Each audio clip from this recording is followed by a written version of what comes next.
Rusiyalı Z-blogerlərdən biri Rusiya ordusunu sərt tənqid edərək hərbi rəhbərlik daxilində satqınların olduğunu iddia edib, eyni zamanda hərbi texnika çatışmazlığından və yüksək itkilərdən şikayətlənib.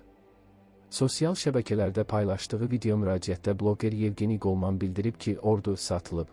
Düşmənlər kabinetlərdə oturub Ukrayna tərəfindən kimlərin öldürülməli olduğunu göstərən ünvanları ötürürlər. Golman general-leytenant Vladimir Alekseyevə qarşı son sui-qəsd cəhdini ordudakı satqınlarla əlaqələndirib. O, Alekseyevin Əbu-Dabidə sülh danışıqlarından cəmi bir həftə sonra Moskvada bir neçə dəfə güllələnməsinə diqqət çəkib. Bloger Alekseyevi vətəninə xidmət edən, sadə həyat sürən bir şəxs kimi tərifləyib və onu digər Rusiyalı hərbi rəsmilərlə müqayisə edib. O, keçmiş Müdafiə Nazirinin müavini Timur İvanovunu və Rusiya Federasiyası Təhlükəsizlik Şurasının katibi Sergey Shoygunu dəbdəbəli həyat tərzi sürməkdə, malikanələrdə yaşamaqda ittiham edib. Bunlar Rusiyanı satan, ordunu satan insanlardır, deyə Golman bildirib. Bundan əlavə, o, Shoygunu ordu daxilində oğrular komandası yaratmaqda günahlandırıb. Golman ordudakı böyük itkilərdən, hərbi texnika çatışmazlığından, hətta rabitə vasitələri kimi sadə avadanlıqların belə olmamasından şikayətlənib. Bu qədər itki verdiyimizi, hərbi texnikamızın olmadığını bilə-bilə gecələr necə rahat yata bilirsiniz? Bloger qeyd edib ki, Shoygunun yaratdığı ordu faktiki olaraq yalnız 9 may paradında nümayiş üçün mövcuddur. Gəlin elə göstərməyək ki, heç nə baş vermir. Sevdiyimiz və hörmət etdiyimiz generalı qoruya bilmədik, çünki həddindən artıq arxayınlaşmışıq, deyə o vurğulayıb. Golman sonda bildirib ki, mediada Rusiyanın güya qələbə qazandığına dair saxta xəbərlər yayılır. Halbuki real vəziyyət tamamilə fərqlidir. Дорогие мои, я вас приветствую. Итак, давайте не будем делать вид, что ничего не происходит. Армия продана, враги внутри, сидят в кабинетах, сдают адреса, сдают кого надо убить, когда надо убить и зачем. Только что прошли переговоры, все вроде улыбались, шеф радуется, но бах, через неделю стреляют замом. Давайте не будем делать вид, что нихуя не происходит, и вы нихуя не знаете. Мы не смогли защитить боевого генерала, которого любим, которого уважаем. Все мы не смогли. А потому что расслабились. Потому что в телевизоре, блядь, пиздеж льется днем и ночью. Просто вот она победа, блядь. Вот так вот, ребята, и живем. Позорно, нахуй, честно позорно, когда такое происходит. Боевых генералов стреляют в спину, как трусы и предатели. Им хотя бы, может, наверняка стыдно, там на счет, наверное, свалилось $1 миллион. Продали адрес. Хотели убить человека. Дай бог Владимир Степанович выживет. И всем им, пидорасы, устроить такой ад, нахуй. Во всех ваших кабинетах продажные шкуры, блядь, и пидорасы, блядь. Almaniyanın Bild nəşrinin hərbi icmalçısı Yulian Röpkenin fikrincə, Putinin Ukraynanın mülki əhalisinə qarşı həyata keçirdiyi qış terroru işə yaramır. Rusiya ordusunun cəbhədəki hücumu isə əsasən sönüb. O qeyd edir ki, bu qış Putin uzun müddətdir qarşısına qoyduğu məqsədə, bütün Ukraynalıları qaranlıq və soyuğa qərq etməyə ən azı qismən nail olub və bununla onları kapitulyasiyaya məcbur etməyə ümid edir. Rusiya raketlərin və terrorçu dronların istehsalını artırdığı halda, Ukrayna isə hava hücumundan müdafiə raketlərinin demək olar ki, hamısını tükədib. Buna baxmayaraq, Putinin strategiyası işləmir. Milyonlarla insana qarşı gündəlik terrora rəğmən, Ukraynalıların böyük əksəriyyəti möhkəm dayanır və Rusiyanın istədiyi kimi hökumətlərindən cəbhədə təslim olmağı və Donbasdan imtina etməyi tələb etmir, deyə Röpke vurğulayır. Analitik Rusiya ordusunun cəbhədəki uğurlarını da son dərəcə şübhəli hesab edir.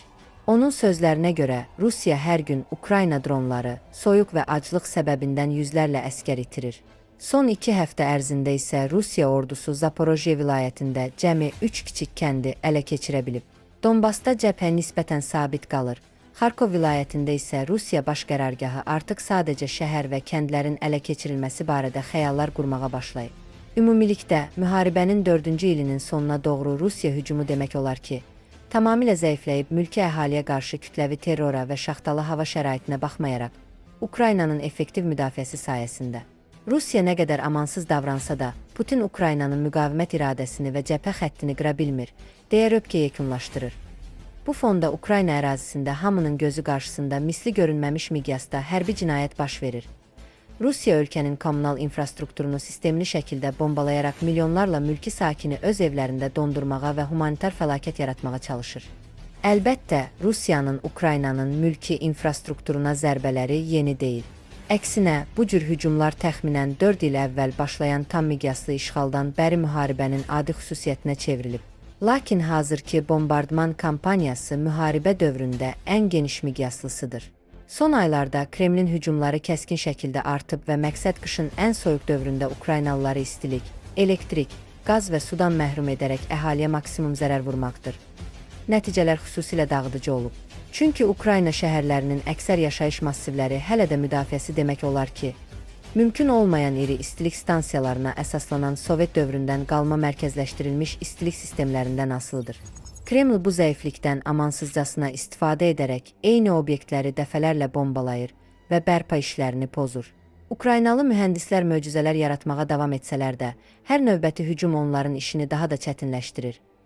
Ukraynalılar temperaturun kəskin enməsinə və donmuş mənzillərə müxtəlif improvizə olunmuş üsullarla cavab verirlər. Evlərin içində çadırlar qurur, qaz plitələrində kərpiç qızdıraraq bir qədər istilik əldə etməyə çalışırlar. Eyni zamanda Ukraynalılara xas müharibə dövrü inadkarlığı da açıq şəkildə özünü göstərir, yerli icmalar bir-birinə dəstək olur.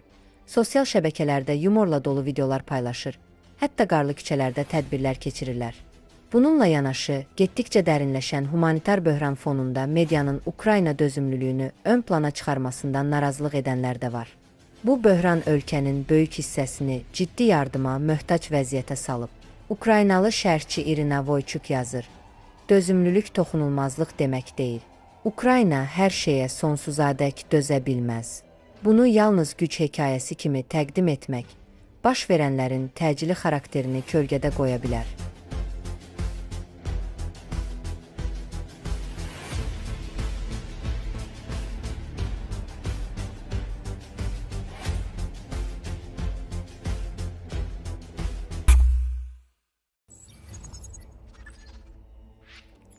Fevralın 6-sını keçən gecə Ukraynanın müdafiə qüvvələrinin bölmələri Ukraynanın işğal olunmuş ərazilərində və Rusiya ərazisində yerləşən bir sıra Rusiya hərbi obyektlərinə zərbələr endirib.